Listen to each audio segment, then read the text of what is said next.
Highs and lows in the day-to-day in the world of medicine. Well, first of all, I love my staff. When I get to work, we have a little bit of time to catch up in the day just to see how everybody's doing. And because it's such a wonderful team environment, it really feels like a unified effort in trying to deliver patient care as best as we can.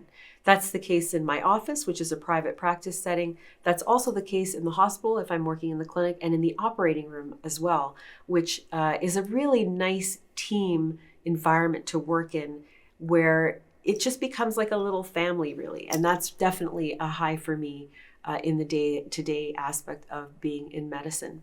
Other highs are when you do something for patients that really impacts them positively. So in my case, when I do some sort of surgical procedure and it helps their vision, or I treat a medical condition that they're dealing with and it makes them see better, all of those things are definitely highs where I recognize and appreciate and feel grateful for the privilege and opportunity of being able to do what I do.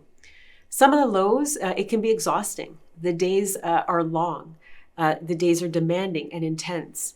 Depending on how your clinic is set up, you're basically go, go, go all the time. It's not unusual that we're not taking lunch breaks, which is not good because we have to balance that wellness element, but sometimes it just happens that way.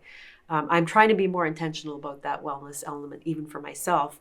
But, again, sometimes days are busy and hopefully more so it's balanced. But the days are intense, regardless of those aspects. They are. With my particular patient population in ophthalmology, I deal with a lot of seniors and elderly people. And so with that, sometimes people, can't hear. So they've come in because they can't see. And if they can't hear, well, then you're speaking louder. You're trying to explain things more. People who are elderly sometimes have a difficult time remembering as well. And so you're repeating things. And all of that is draining. It's good and well-intended, and I do it because I want patients to have a great experience and I want them to completely understand what we're doing and why.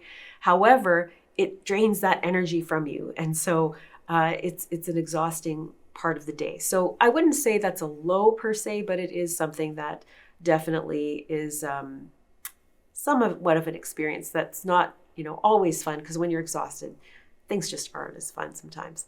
But other than that, I'd say the days are pretty good. It's a routine that we go through, arrive to the office or the clinic, see what's outstanding, address those issues, see patients through the day, do the documentation along the way as well, and then review the administrative work that is required to maintain the practice in my private practice part of my experience as a physician, and then also at the hospital when I'm there to make sure that all the administrative, I's are dotted and T's are crossed so that everything's appropriately done. So that's just a little glimpse into the day of a life in the physician world.